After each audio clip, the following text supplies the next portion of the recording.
This is episode 267 of the Gold Squadron podcast. I'm your host, Dion Morales, and today I'm joined by Will for show Hagewood. Hello, everyone. Ryan, first Father's Day and first time Ollie is sick. Staniszewski. I don't know if you could tell, but I may have picked up what he had. And it's now destroying and draining my voice. And not sure if you could tell. Just a little bit. Just a little. I mean, you know what though? You still sound like Ryan. You just sound like Ryan filtered through a cheese grater. Is what we're getting. Now we have that as a soundbite. Correct. Cheese grater filter. Yeah. And then Marcel, 3 minutes in Dragon Ball Z time. Manzano will be here soon. We figured we'd start with announcements and news. We got a tweet from Atomic Mass Games. Mini Extravaganza is going to be July 14th through the 16th because they weren't able to deliver in June because the entire office was essentially out with COVID. No fun. But it is great to hear that they're going to be back. I love how like edgy they use like a very edgy font to update it. It's like back with a vengeance type of thing. All right. Now, I think we talked about last week what were some of the things that we were kind of expecting, hoping for some new releases, maybe some little teases. I'm curious. I know that they released a schedule before. Do we think they're going to use the same format? Hello, Marcel. Who's there? Nobody heard the knock. One moment.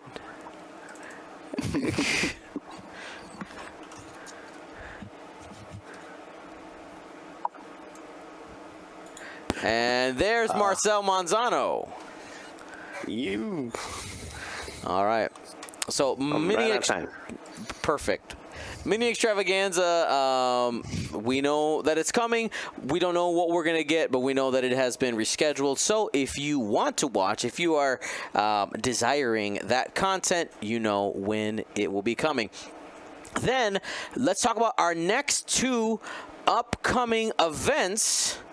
Okay, next two upcoming events, we have July 9th, the Planning Phase Syndicate Showdown. That is where I will be down in Florida streaming a community-level event. I know that they still have space for their events, so if you're going to be in the Orlando, Florida area, go ahead and you can sign up. The link to the Facebook group where they are doing the event and gathering everybody is linked on our Discord, and if you would like it, I will go ahead and post it in our Twitch chat as well as it will be in the description of today's episode. And then a few weeks after that, July 16th and the 17th, we have our second Galactic Championship qualifier, the Malacor qualifier. That's going to be happening during and I don't want to put my foot in my mouth. I am starting to doubt myself, the time zone.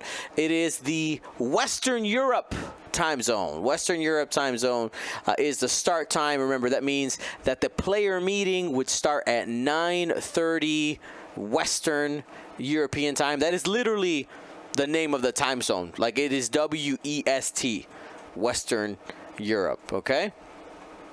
So that should be fun, and I'm super excited about that because today we're going to actually be breaking down the Sullust Galactic Qualifier, our first qualifier in the series. Take a look at those the top cut breakdown as well as the factions and how things maybe went like we expected or didn't. But before we do that, let me remind you that our podcast is brought to you by our patrons. Thank you so much for your support. You are our largest group of supporters. If you want to get quarterly gifts and be a part of our large group of supporters, you can head to patreon.com/Gold Squadron. Thank you to everybody who has done so because you guys are the ones that keep the lights on. All right. So the Sullust Galactic Championship qualifier.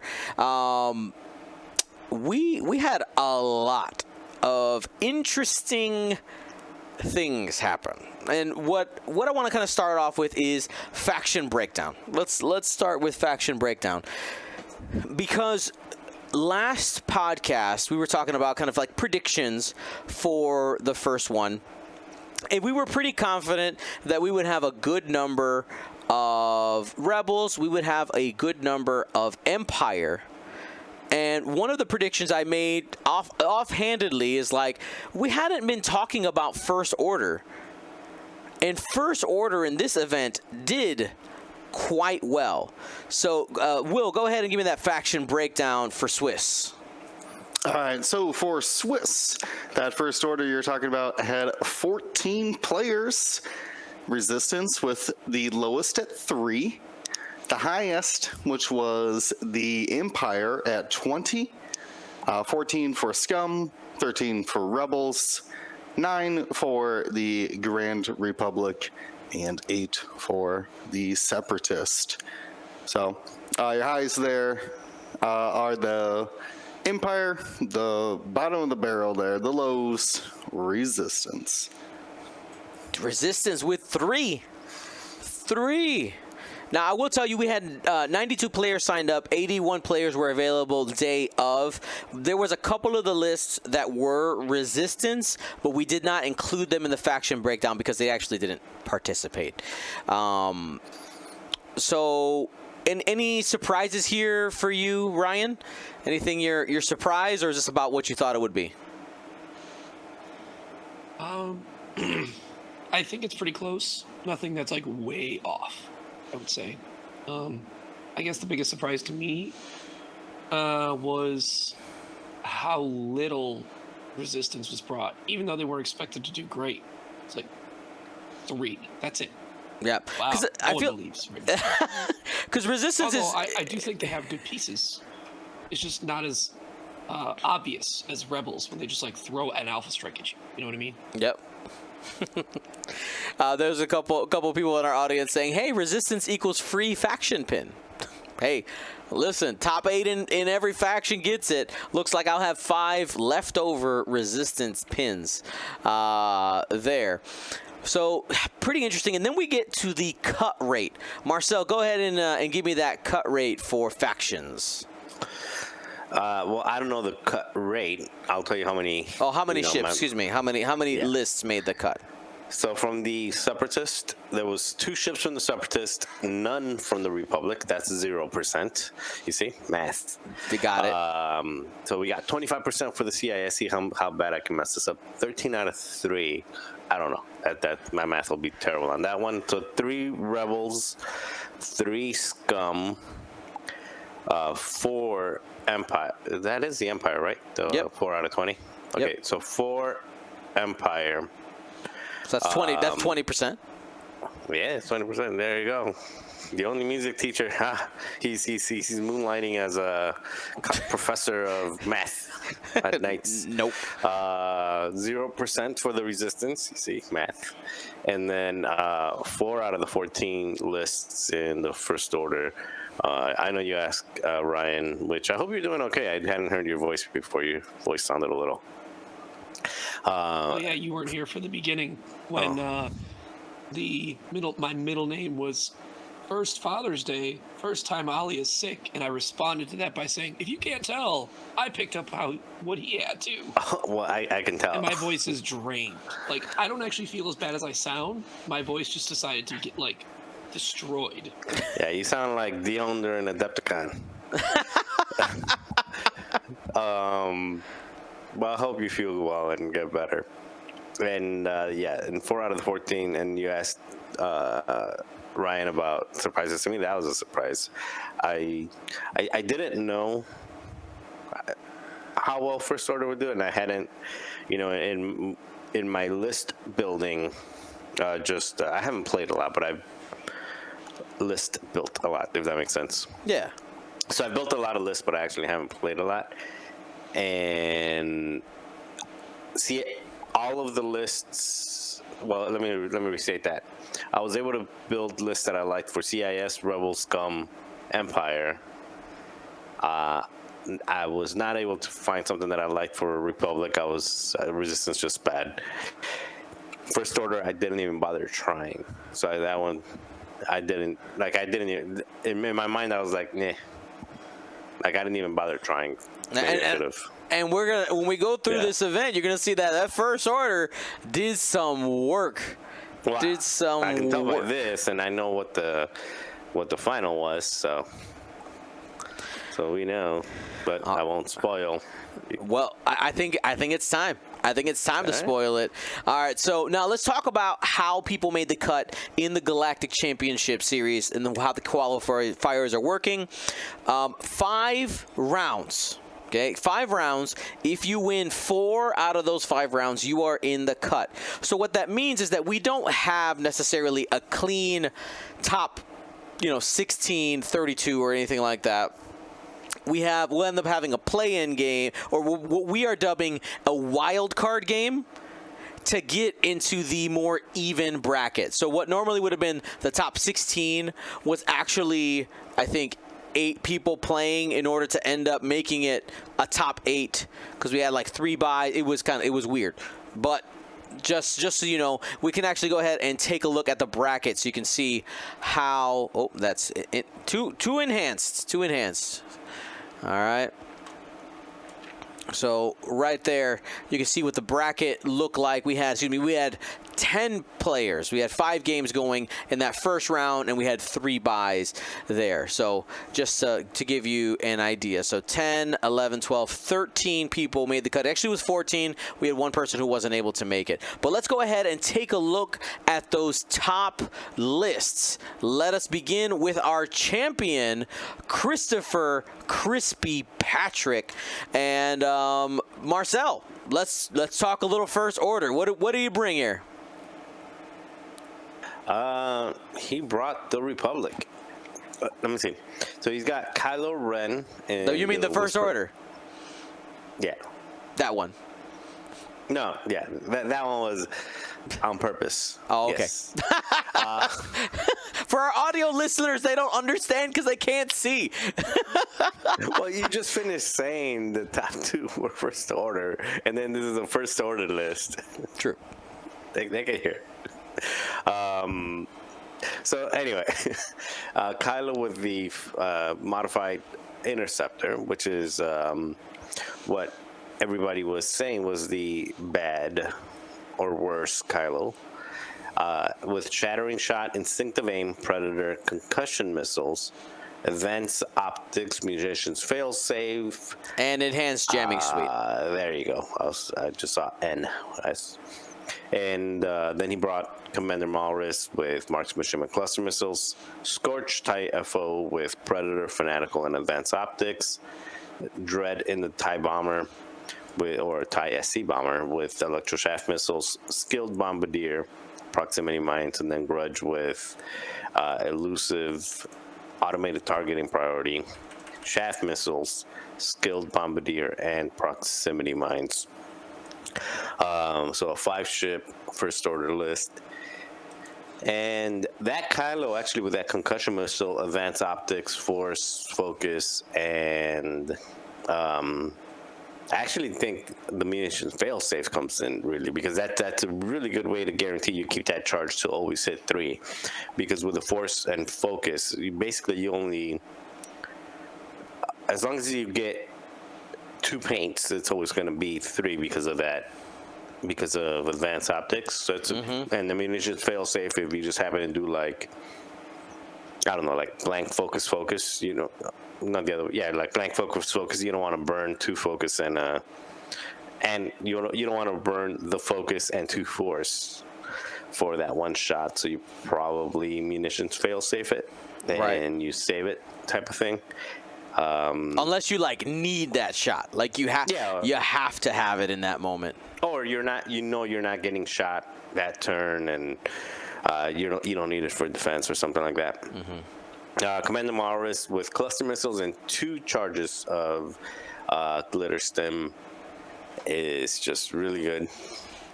I've seen people flying them with concussion missiles lately too. I just glitter stem, just cluster missiles sounds so much better. Now, for anybody who's not familiar with the reference, the Malris allows you to change focuses all to evades and hits for 1 turn, and you get 2 charges for that. Yeah. He's. I didn't mean that he's a drug addict. I mean, he might be. That's probably how he's getting that ability. She is crazy. She a little crazy.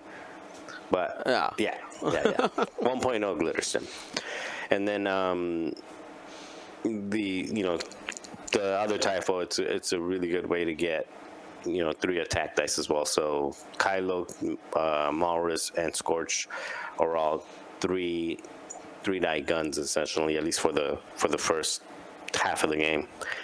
And 2 bombers. I mean, yeah, I don't know what else to say about it. I'm surprised that there's no actual ordnance no actual missiles instead of electroshaft missiles. Like no way to get more attack dice out of the front. But I guarantee you, because I've played these ships. Yeah, I'm guessing that was mostly all defensive versus the Alpha Strike. I mean, that's probably how they got past really easy to burn down and kill if they don't have shaft clouds. That's what protects their front, is throwing that shaft cloud out and neutering their defense. And they're the best carriers because they can also system phase boost. And because of the loadout, there's 2 of them, Dread and Grudge, can take Skilled Bombardier. That is a gigantic net. It's huge. So you can drop those chaff clouds, and it's very good against a tight Alpha Strike. If a lot of the Rebel lists are starting to take swarm tactics, you want to stay close. In this list, if you see it across from you, you probably want to split up because you already have most of the initiative killing available to you when you're looking at Scorch, Dread, Grudge. And correct me, the electroshaft missile is 3 banks or 3 forward or 4 forward? 4 forward. So that this forward gives you can be 5 forward. 5 or 3 and the 2 banks. Yeah, no, that does sound really good. On top of your boosting. Yeah, so you boost to a direction, and then you throw a 5 forward, and then you say, Wedge, thou shalt not have a torpedo on me. No target torpedo. Turn yourself kind of away so that when they go, because if they don't get their action, if they land on it, or if they get stressed, you're pretty easy to bomb them the next turn because you're already pointing the back of your ship to where the chaff missile in general is. A good proxy mine hits too. Now, one of the things that I talked about on stream this weekend is I didn't expect to see a list like this. Marcel, you had said like First Order was something that hasn't been talked about too much lately. It's been bubbling under the surface. Obviously, there was enough people to know that a good portion of the field ended up taking it in a competitive event. But I was wondering what would show up as the third in the paper, scissors, rock that we usually end up getting, right? So Rebel Alpha, I felt was the obvious list, right? It's like, wait, I could just slap a bunch of torpedoes on people and punch them in the face, 1 forward to victory. Obviously, that's good, right? Then we had people go with Vader and or TIE Fighter swarms or some type of mix with that was the other very popular Imperial list that we were seeing. And this may end up becoming some variant on this. And I guess here's my question for you guys. We're going to see the runner-ups list here in a minute.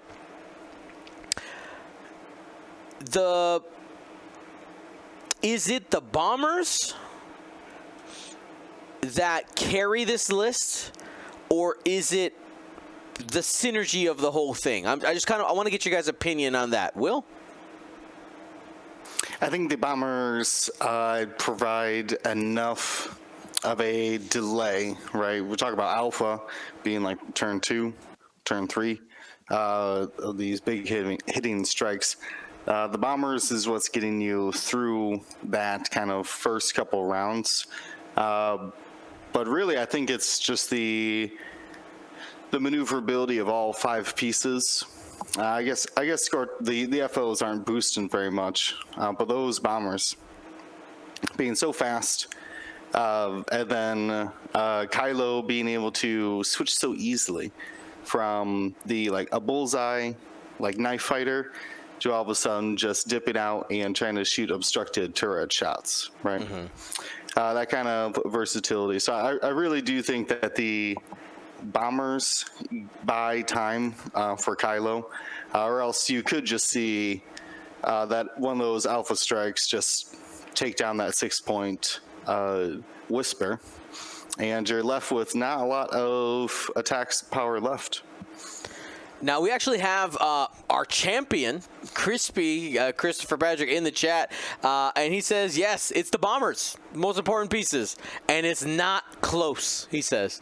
So, I mean, they are, I'm guessing, your utility pieces to get you into the end game with those other things. Because it seemed in the games that we saw Christopher Patrick play, the bombers were usually the first things to go or to get severely damaged, but by then they had done so much work.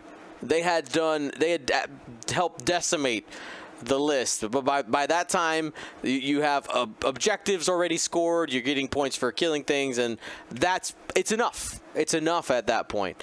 So really, really cool list. Ryan, what do you think of this list? Any thoughts, any nuggets you want to add there? No, nothing. I mean, so I haven't had the chance to try Kylo Whisper before, so I'm never really sure what kind of loadout I should be looking at. Obviously, there's a lot of slight variations. But yeah, bombers, I was wondering if anyone was going to pick up on them against the Rebel Alphas. Because I'm 100% comfortable sending one bomber towards a Rebel Alpha. Not like direct head-on, but like just send out the chaff. Ideally, you don't want to send out 2 chaff in the same turn, unless you are really concerned with the Rebel Alpha going like a 2-turn or like a straight, completely separate directions.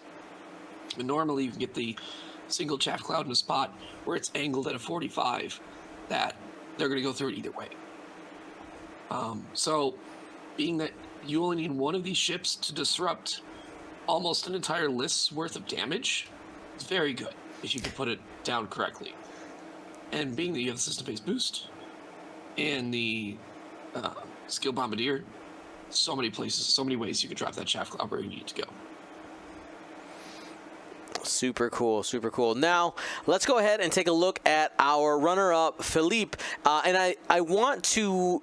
Let's break down the list first. Go ahead, take it, Will. Then we'll do the other part, the other thing I want to do. All right. Starts with a similar Kylo Ren Whisper, Instinctive Aim, Predator, Concussion Missiles, Sensor Scramblers, Shield Upgrade, Enhanced Damage Suite, so different tech and mod there. Then, of course, Commander Malarus, this time with Fanatical and Cluster Missiles. You gotta have Malarus. She's the new Barris. She's so good. What a ship. This one, though, changes out the remaining pieces to get Major Von Reg in the First Order Interceptor. This one has Daredevil Proton Rockets and Shield Upgrade. Von Reg can use ship ability to get the target lock, so it can easily double mod those 5-dice rockets. Then has a utility bomber of his own in Breach the I-5 with ion torpedoes, advanced proton torpedoes, and proxy mines. Now, was this the kind of bomber you would expect, Marcel? This more the style that you were expecting versus what Christopher brought? Yeah, it's probably more along the lines of what I would have looked at first. Again, I tend to, my personal playstyle tends to want to roll as many dice as possible, and ion torpedoes and advanced proton torpedoes 4 and 5. How can you not?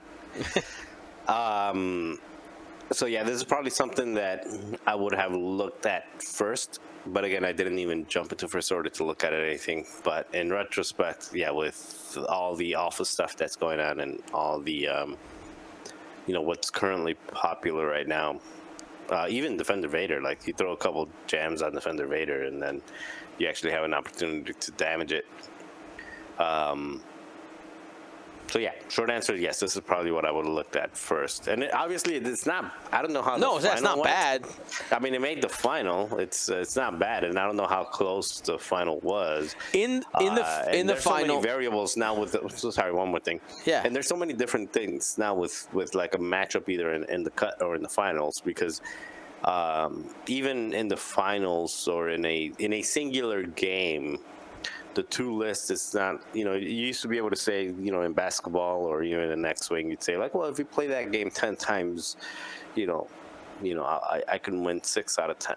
Like that, I have a 60% chance. You can't really even have that type of breakout anymore because the breakout now has to include those scenarios. Exactly. It depends on the scenario. I have the advantage. In that scenario, you have the advantage. In this scenario, might be a toss-up. So what again was the scenario in the final? It was scramble the transmissions. I don't know what that means. I still don't have them So memorized. tangent real quick.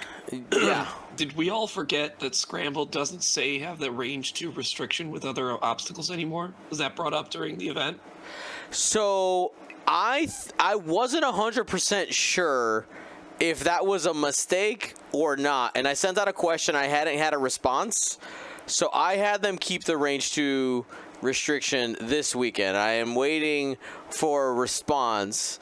Players were like, "Oh, that makes," because 99 of the, like one person brought it up, and the entire chat room was like, "Excuse me?"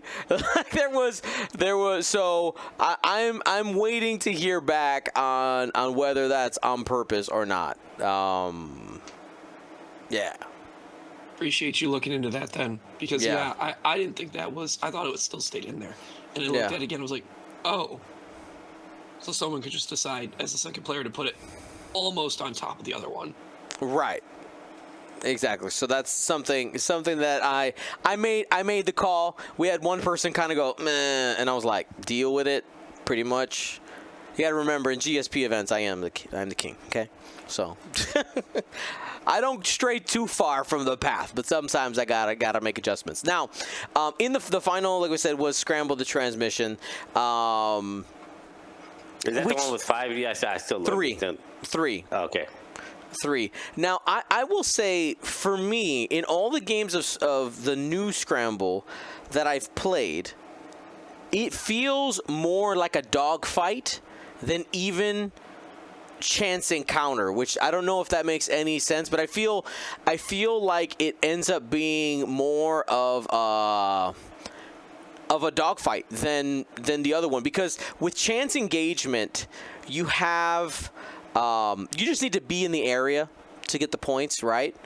And with scramble, that risk that you have to take the action, and by the way, I'm not saying this is a bad thing. If I find scramble to be probably my favorite scenario right now, actively, where there's times where you're like, I think I would rather take my normal action than pick up this objective.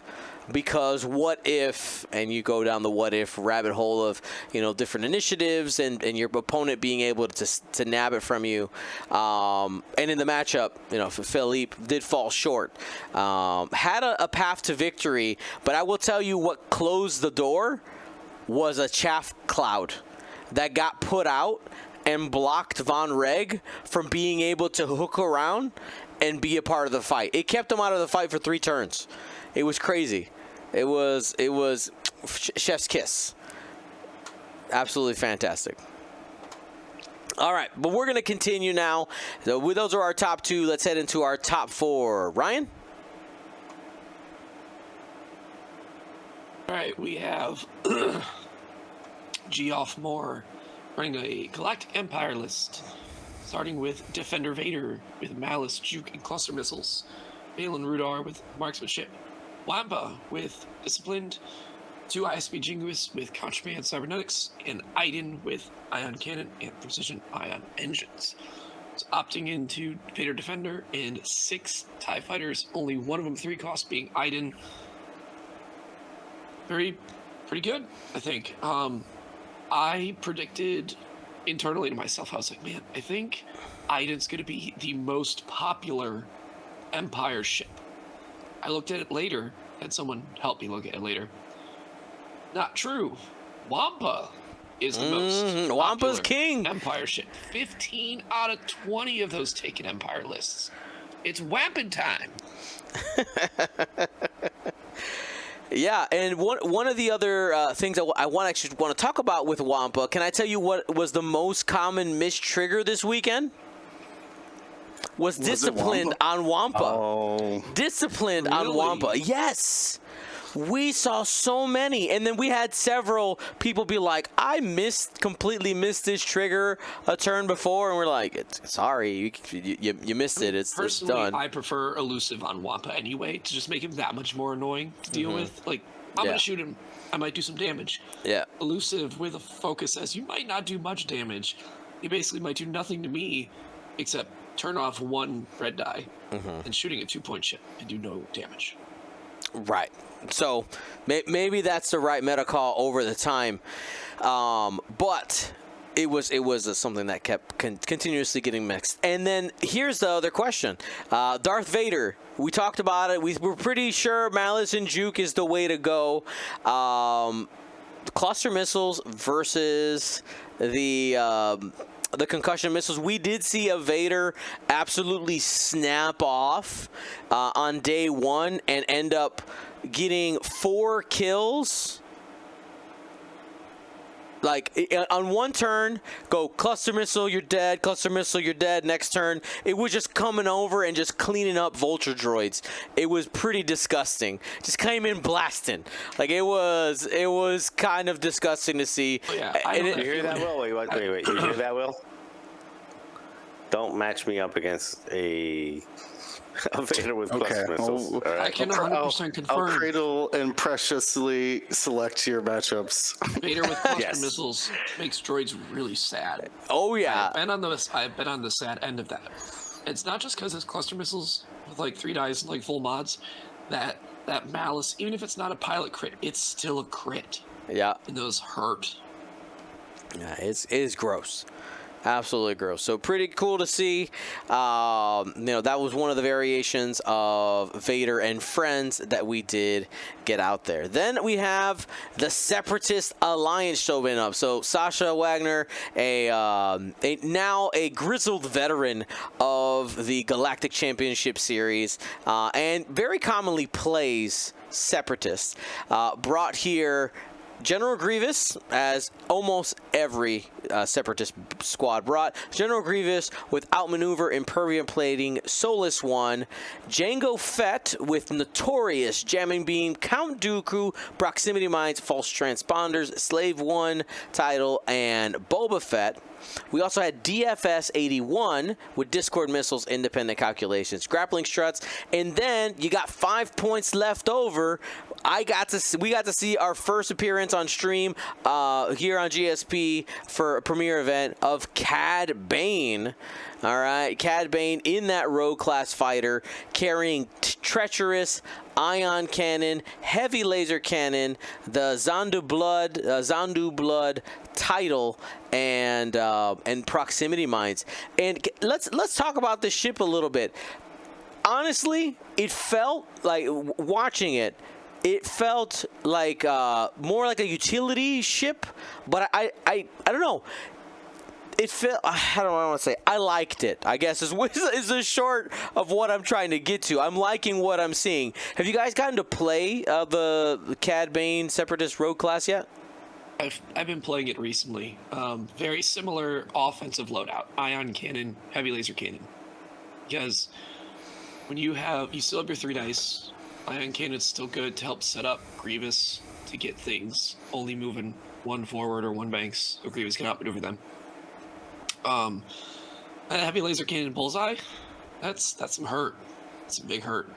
Got that dead to rights. Ability, granted, there's not many ships for him to use his ability on in his list, but it still work when opponent ships die. So if Jango Grievous kill a ship, Cad Bane could then say, take a lock if he already has the shot he wants, or can boost Link, or flat boost, red boost, focus boost if he didn't focus already, or evade barrel roll or focus barrel roll. He does not have a just barrel roll So anytime you want to do a barrel roll, you need to stress yourself.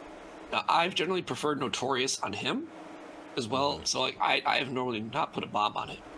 I can see the value in it though when stuff dies, and you go, all right, I'll boost because I know I'm going to proc blind you next turn. So there's that. But I like false transponder codes on him and Notorious because it makes him not, because I think he's a pretty volatile target to the Torps right now. Yes. Doesn't have anything defending himself against it. And so if you have Notorious and you have false transponder codes, there's at least a little bit the opponent has to set up or do. So however you want to move things up, but this obviously worked really good for Sasha Wagner. It's not an archetype I got to yet. I had tried Grievous, Django, a Bombardment, and 2 Vultures. I hadn't gotten around to putting these 4 together. I wasn't too convinced, but has some success so far. That's right. Somebody made it work. Somebody. And this is what I observed in the 2 games we got to watch of this. Is Cad Bane had the opportunity to monopolize on people focusing on Grievous and Django. So he was in the scrum. He kind of started on range 3, started in the scrum. He got the DFS on the rock doing its thing.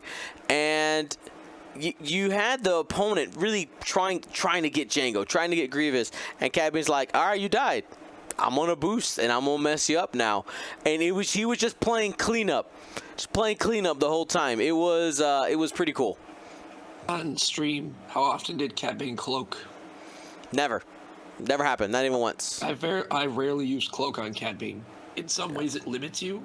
Yeah. Because you always want to be a threatening shot, but you have to decloak, obviously. Right. So you have to have a viable decloak option and a not have to do a blue if you decloaked 2 turns before and already took care of the stress. But one thing I do like on Cad Bane is engine upgrade. I want to have some reposition that's white, so that in the early game, I'm not like if I want to reposition in some capacity to get better positional advantage, I'm not stressing myself. So. I like it. So I'm guessing we're gonna get to see more Cad Bane here in the future. Then we had Richard Otten. Take it, Marcel. All right, so it's I don't know if it's the exact same, but if it's not the exact same, it's a similar. Not the same at all. Swarm. It's not the same swarm as the one that won the. Okay, so not the same, but it's still a TIE swarm.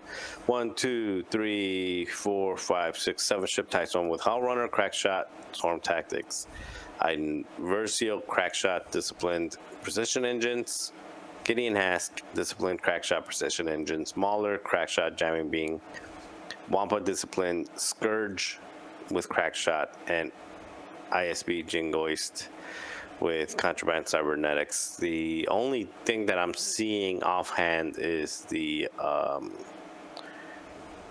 UK one had 2 Jingoist. Oh, you're talking about. Sorry, I thought I misunderstood what you were saying. I didn't know you were referencing the UK event. My bad. No, I was saying the one that won the UK live in person event had a 7-ship TIE swarm, but I think that person flew 2 Jingoists. That was the difference. I don't know what else was different. Not sure. But, yeah, I mean it's Crack Swarm. You know, it did well in person, and I think it's easier to fly 7 ships online. So I think it's natural to see it do well here as well. I think this is probably this is a list story type of list that I was expecting to see do well. Yeah, I mean, because you don't online, you don't have to deal, as long as you set them up correctly, you don't have to deal with the variation of like, oh, I slotted the ship slightly to the left, to the right, and all of a sudden your beautiful starting setup swarm ends up completely wrecked. Yeah, unless you do like, but what do you call it, snaggletooth or whatever. But I would not trust myself enough to do 7 ships in a not symmetric formation. Takes some discipline for sure. So there you go. Richard Otten doing well with that TIE Swarm. Let's keep it going, Will. Jorge Castaneda and his the first scum list that we're hitting today. All right, the Scum and Villainy. This starts off with Han Solo in the customized YT-1300. You gotta bring Trick Shot with him. It combos with his ability so good. Maul for Force, Agile Gunner for a little bit more action economy. Engine upgrade to get those white boost, and the Falcon title, where you get an extra dice for shooting a stressed target. And then we got 2 fire sprays. Now, both these fire sprays, Kath and Iman are rocking those electro chaff missiles as well. We see a force point on Kath through Ahsoka, veteran tail gunner through Marauder and Elusive, and then Iman has force through the Child and has a blazer bomb and I always have a trouble. Andrastia And title. But the combination here, so because fire sprays have that rear arc, you can launch those chaff missiles and then essentially hard one the opposite direction and can start shooting the rear arcs, dropping even more obstacles in their way with that blazer bomb. And all of these obstacles count for these chaff missiles do count for Han Solo's trick shots as well. And if they roll a stress, another extra dice for a Han Solo there too. So an interesting kind of way to play Scum turrets, utilizing the extra obstacles. yeah, seeing the double, this was a list that I was not expecting, because you say double fire spray, I don't think Scum. Let's be honest, right? We have been severely influenced by those separatists that have been doing the work lately. So, yeah, pretty neato. Then we move on to Steve Cotillo and his Galactic Empire lists. Ryan? Galactic Empire starting with a Rexler Brath in the Defender, using Juke fire control system and boron missiles. Not a commonly taken upgrade, but can help with some swarm tech, splash some damage. And actually, it's not just the ships around. The ship you shot too also has 50-50 of taking another damage. Vader X1, Afterburners, Pattern Analyzer, Elusive, and Hate. Really durable Vader with that Elusive. Similar, or has some similarities to Defender in terms of the Pattern Analyzer, still getting actions, do normally red maneuvers, but for the 3 talent and the 4K, not just the 4K like Vader Defender. We have one ISB Jingoist with Cloaking Device, the other with Contraband Cybernetics, and Wampa with that Discipline. Cloaking Device is interesting, definitely makes that ship sort of the objective ship, like, hey, you cloak, go do things. Don't bother shooting until I need you. Yeah, we did get to see Steve play a game on stream. It didn't go well. Assault on the Satellite Array, I believe, was the scenario for that one, and just had a what I'm going to call a streak of bad luck with a combination of just some really good decision making by his opponent. But I was surprised to see X1 Vader. I mean, there's been so much talk about Defender Vader. Does X1 Vader have a place? Is this the proof? Is this the pudding? I think there's discussion for either one in cases, because this Vader allows you to get a whole other TIE fighter on the board. Some people may prefer that. And to some degree, this Vader does have a lot of more tools you can kit him out with that could make him either somewhat more versatile in different situations, but is so many upgrade slots that he could fill. Afterburners is always considered stapled on him, but thrown out there, if you take Afterburners off, You put in a lot of defensive tech on him. Make him really, really hard to kill. This one with Elusive is already hard to kill with Back Analyzer. You're doing red moves, still getting actions. Pre-vitalizing the Elusive. This is not easy to kill Vader. Next one. Vader Defender's still pretty hard to kill himself. Just depends on how you want your list. I mean, if you put a Vader Defender in this, you're losing an ISB Jinguis or a Wampa. And Steve Couture decided it wasn't worth it. A lot of people may consider it to be worth it, though. Especially when we'll get to next, a lot of the Rebel Alpha lists are choosing to have Fenrau Sheathipede. Fenrau Sheathipede will completely neuter an X1 Vader offense, whereas you won't be able to touch Defender Vader's offense. Right. You could use your whole force for it.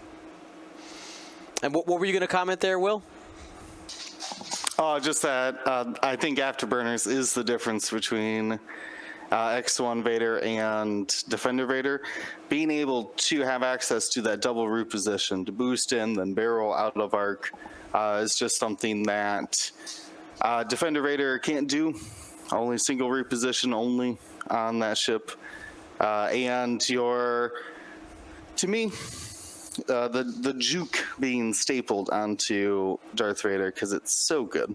Like, why wouldn't you? But it also makes you then very predictable in your 3-speed and 4-speed maneuvers, where this Vader has no problem just doing the one bank and continuing to shoot you.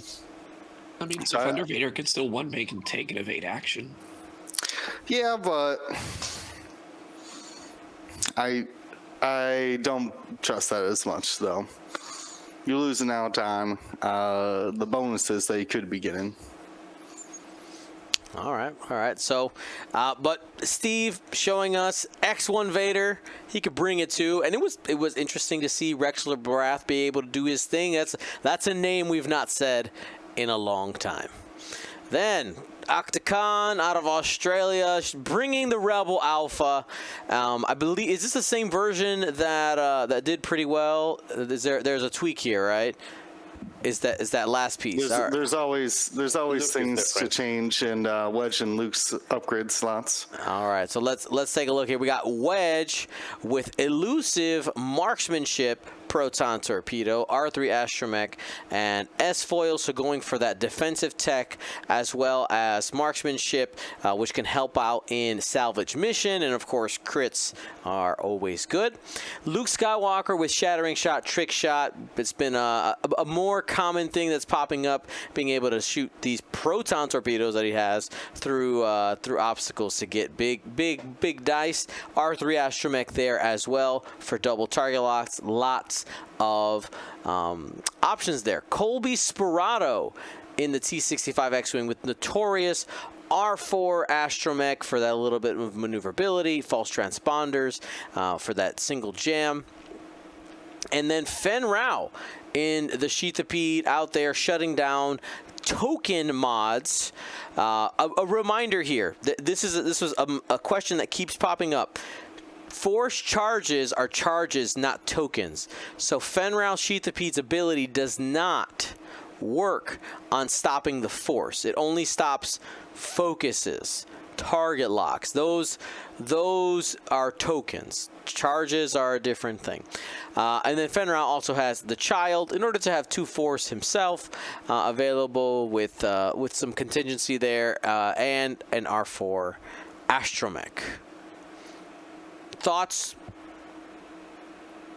comments? I mean, it's a little straightforward. This is it's good. Not ragging on Octa, but it is probably one of the more obvious lists, right? Take as many proton torpedoes as you get. You got one quote unquote filler ship in there, plus something to protect them and coordinate. Yeah, it's basically the list from Bartos and sprinkled with Ali and one of his other teammates flew that version of Luke, so it's like both of those lists, like the best of both lists put into one, combined. All right, then we got another rebel list here that I'm going to go ahead and just take this one. This Luke a little bit different. Heightened perception to be able to fire at initiative 7. Trick shot proton R3. Wedge trick shot elusive on Wedge with protons. And trick shot, so kind of getting instead of having shattering shot on Luke, you get +1 die on both ships potentially with that trick shot on Wedge, and then Fenral with swarm tactics, which is the thing Ryan had kind of alluded to, the swarm tactics being out there with Tristan Wren, R4 Astromech, and the Phantom title for flavor, and then Dutch Vander in the Y-Wing with proton torpedoes. This is Sven Punga, by the way. There in the top cut. So another flavor of Rebel Alpha, Luke and Wedge holding up the Rebel faction right now.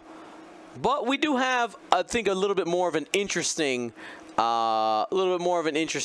variation here on Luke Wedge. Go ahead and take this one, Ryan. So from Luke Sunol, we have a 3-ship Rebel list. You have your normal starting point of Luke and Wedge. Luke opting for the shattering shot, trick shot, proton torpedo, R3 Astromech. Wedge going swarm tactics, marksmanship, proton torpedoes.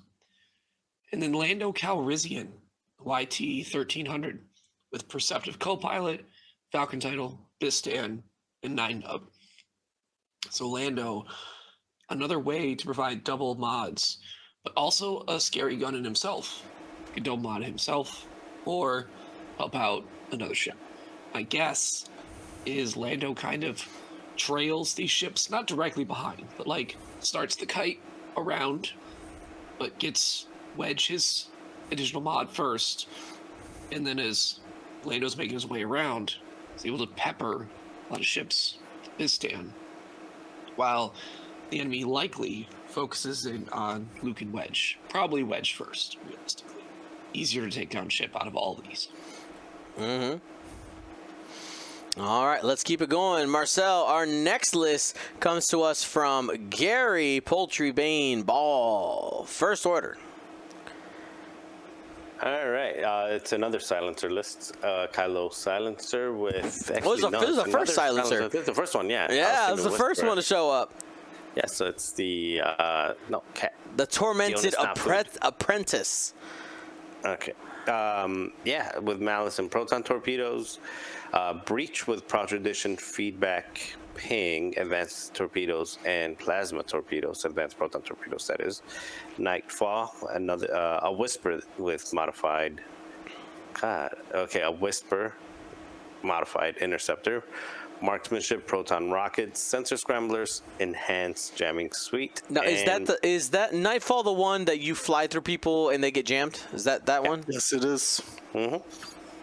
And then Commander Maurus in the light shuttle, not the TIFO, with Proud Tradition, biohexacrypt codes, sensor buoys, tactical officer, and Captain Phasma. And the sensor buoys you throw out there, biohex allows you to jam ships, target lock ships. What else?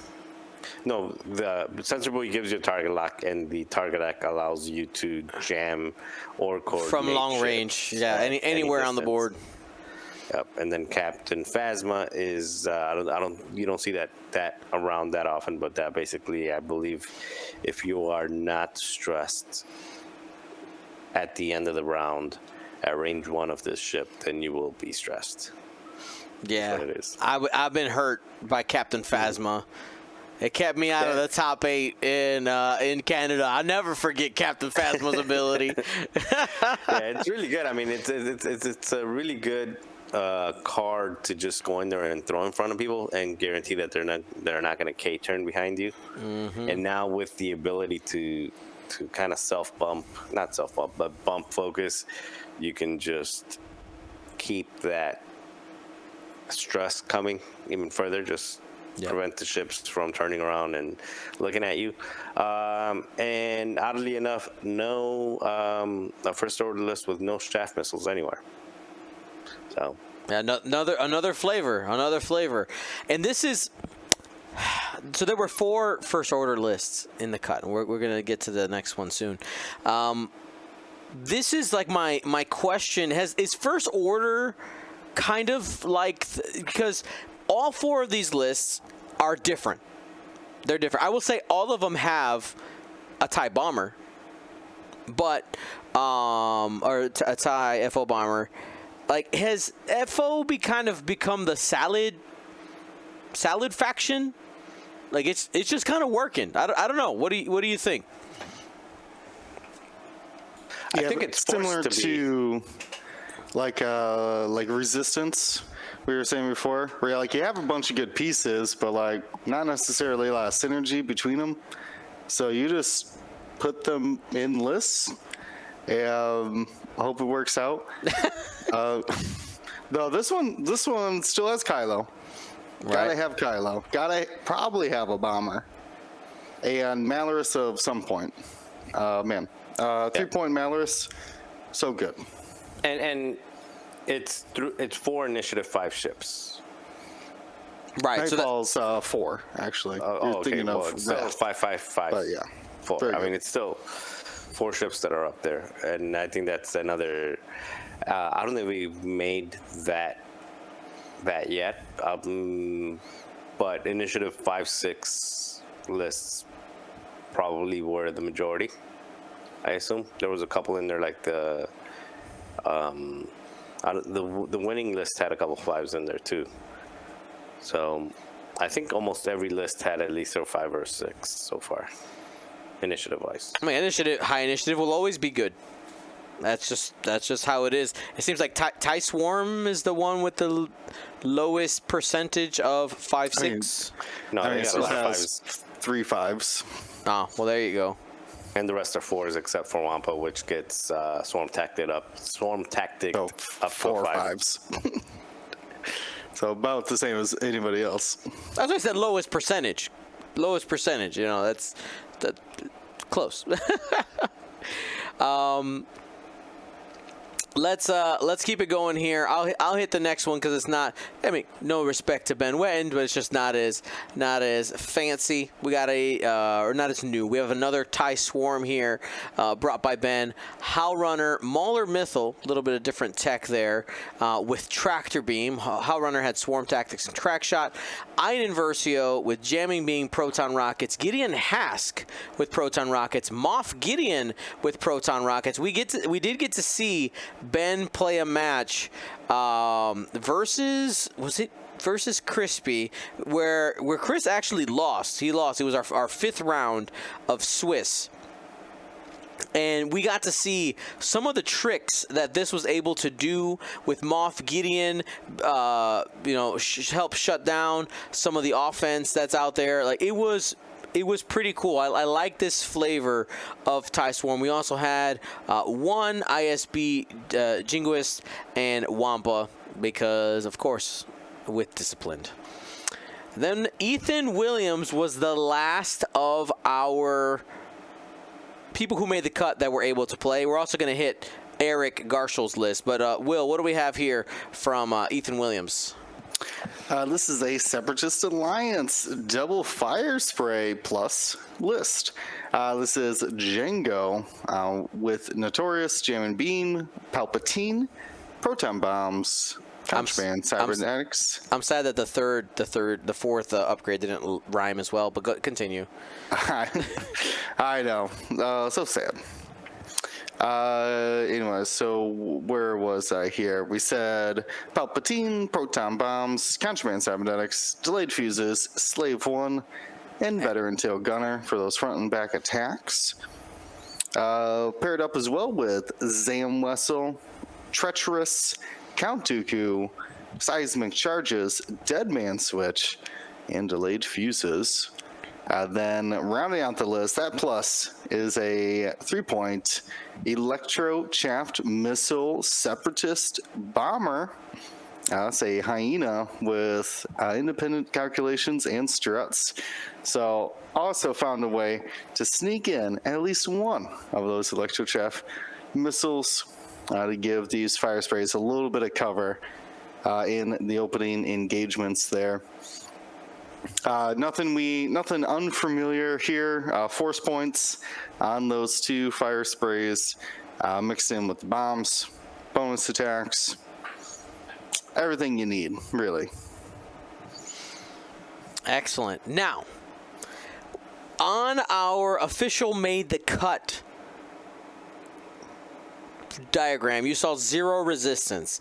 There actually may have been one if Eric Garshel was available. He was one of our 4-in-1s, and he, in fact, had a resistance list. So I wanted to cover it because we talked about, resistance has a lot of pieces. What are those pieces that could potentially be successful? So Eric here had Poe Dameron, 6-point Poe. So this is the hero Poe, correct? Heralds of Hope. Heralds of Hope, yeah. Heralds of Hope, Poe Dameron with heroic swarm tactics to bring somebody up to initiative 6, S-foils and proton torpedoes. Zori Bliss in that NR2 Y-wing, dorsal turret, R4, false transponders, wartime loadout, and plasma. I'm going to tell you about a little combo wombo we did get to see on stream here in a minute. Kaz in the Fireball with Notorious, proton rockets, false transponder codes, targeting computer, and Kaz's Fireball. And to round out the list, Kovanel in that transport with Heroic, Leia, and R4 Astromech. So, if you didn't catch the little combo here, normally, plasma torpedoes on Zori is out there ripping shields off. The way we saw the setup for Eric is he kept Poe and Zori together, and that setup with the swarm tactics, you take Zori, you make her initiative 6, she fires the plasma torpedo to rip off a couple of extra shields, and that makes its target nice and squishy for Poe to be able to fire that proton torpedo and sink those crits into the hole. Pretty solid. Any thoughts that you want to share about this resistance list? Interesting to see Kova come back since the objectives change. Transports are far too slow to be in any list. But now, the couple of the new changes, we do see Kova out here back in her prime. Did get a Leia change. Can't stop anymore. So sad that Kova has to back up or go forward now. But yeah, that loadout still all works together. So that is interesting to me. I think all those other pieces, everyone can agree, are fairly straightforward. But yeah, Kova out there again. Still a great ship. I don't know how straightforward Kazuda is, but I like it. I mean, get people to shoot at you and hopefully shoot a rocket. Yep. Notorious. I mean, this is essentially Resistance Alpha, right? Is what it's attempting to be. Would you agree with that, Ryan? Sure.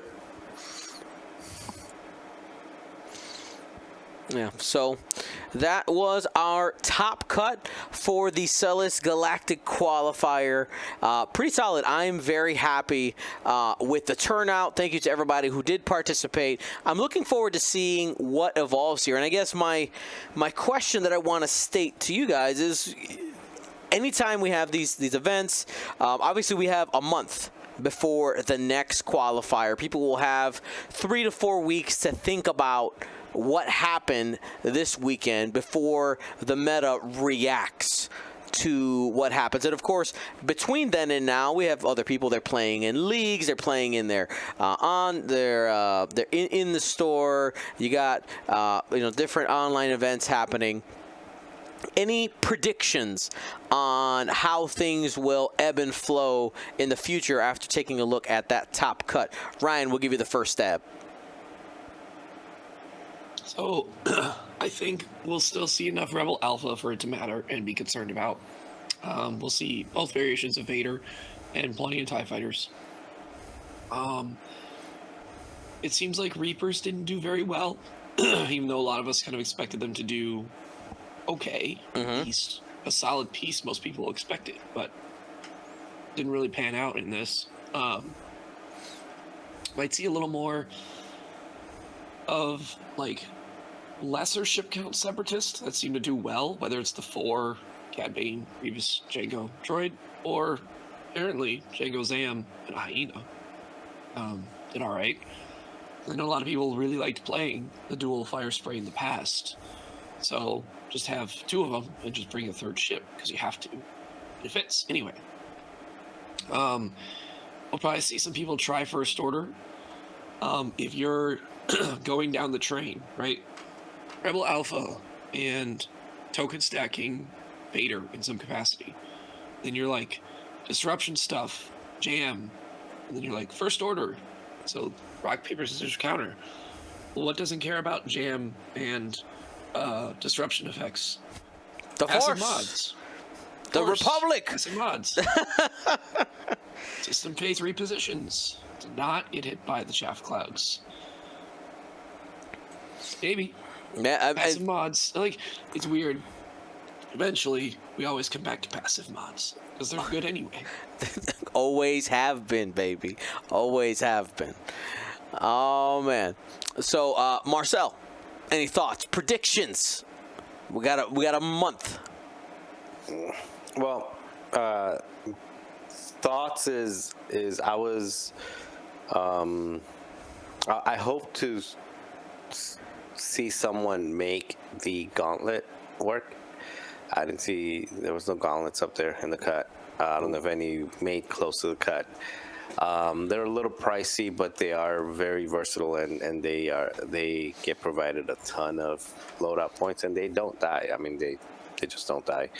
I think the problem is probably they don't either support enough or put enough damage out there. The highest rated gauntlet was 61. Okay, so maybe that might be a challenge to see if someone can make the gauntlet work, because they're not bad ships. They're really good ships, and there's enough variety in all the different factions for it to do something. And then also the new Z95s as well didn't show up. I think that one is a little bit more. It's a little bit easier to say, like, yeah, they didn't show up because they get this, they disappear at initiative. The good ones at initiative 3 disappear with all the initiative 5 and 6 torpedoes flying around from multiple factions. Predictions.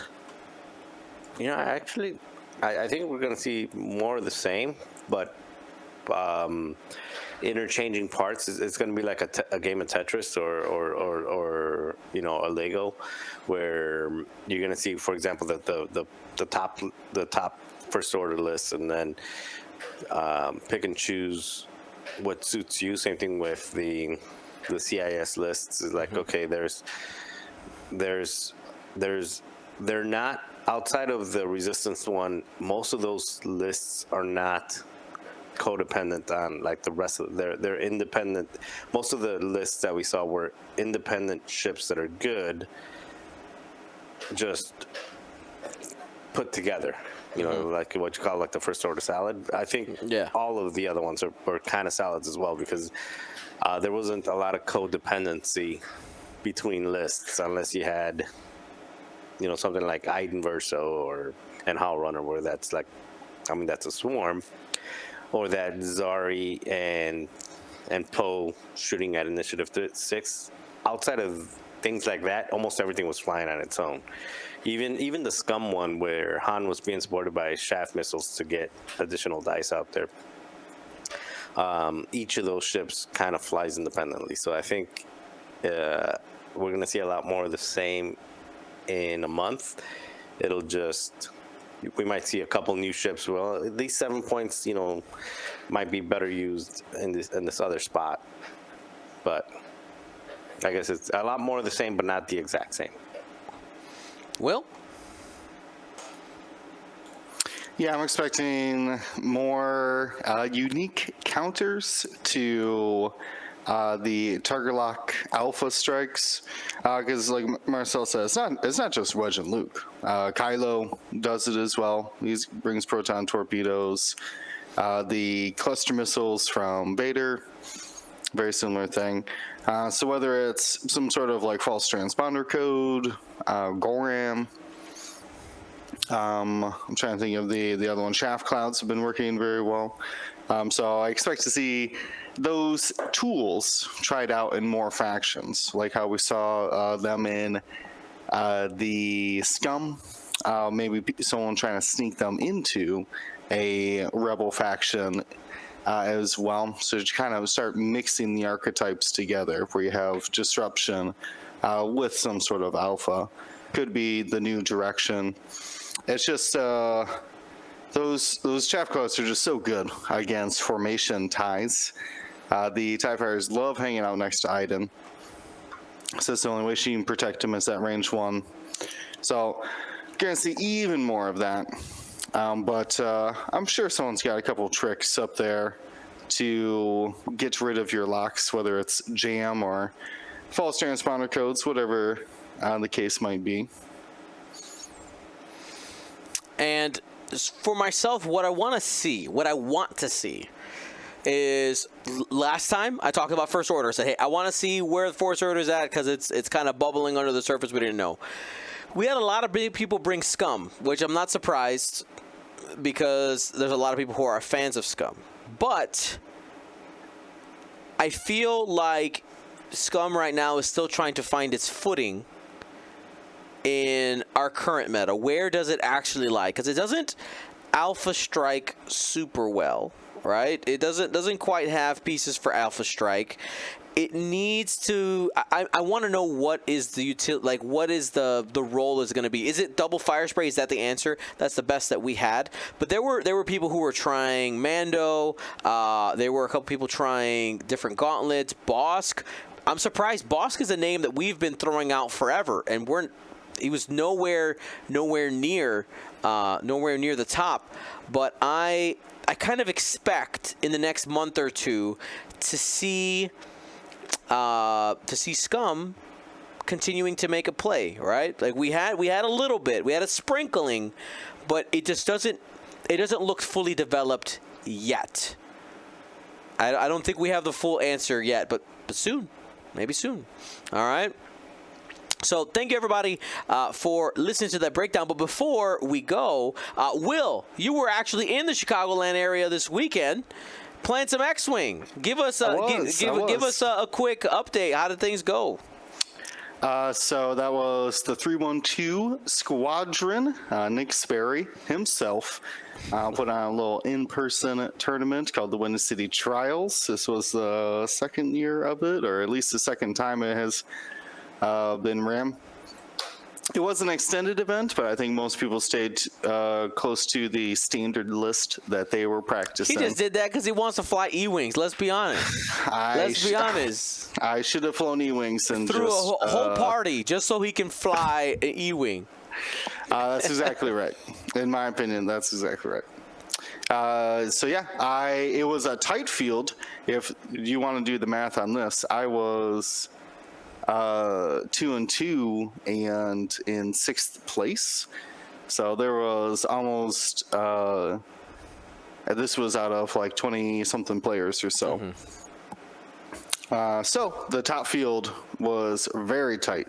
One undefeated going into cut, and then just a small handful of 3-1s.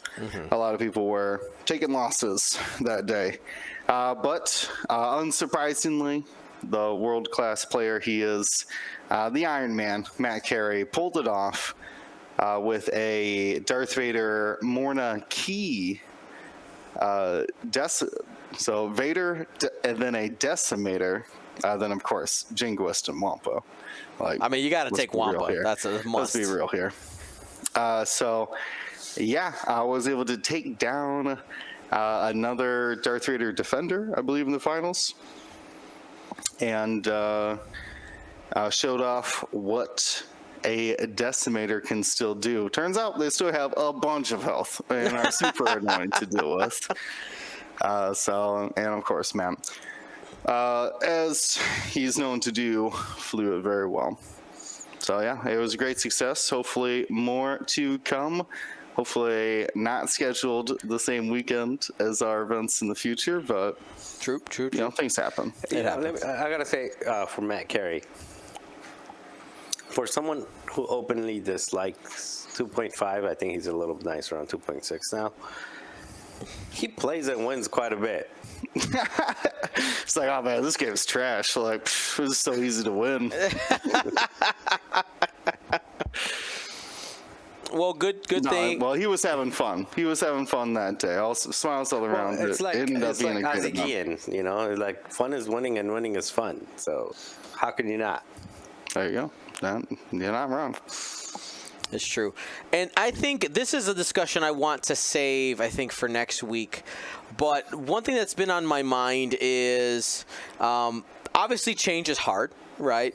When all the changes first hit, when we got the first, here are the scenarios, here's all this, there was a audible scream within the force, right? Like it was there, and we have now the luxury, the blessing of time to be removed a little bit from it. We're still fairly new into it, but I know that time can temper emotion. And I think it's something that I want to kind of keep our hand on the pulse, because I think we are closer. We're closer. 2.6 is what we're calling it now. Is a better game than 2.5, hands down. Right? It's a better game, and I am glad that we are, even though the journey's been a little rough, that we're along for the ride. Things are getting better. So, Ryan, your first Father's Day. Happy Father's Day, my friend. And anything you want to share, Mr. Cheese Grater? Father's Day was enjoyable, barring this sickness developing at the time. And taking care of Ollie, because he was more sick during that time period than now. So, great first Father's Day beyond those points, though. Props to my wife, Sarah. Marcel, you were in Las Vegas partying it up. Yeah. Gotta go, like, my bi-monthly visit to Richard Sue, it seems like. We might as well move in with the guy.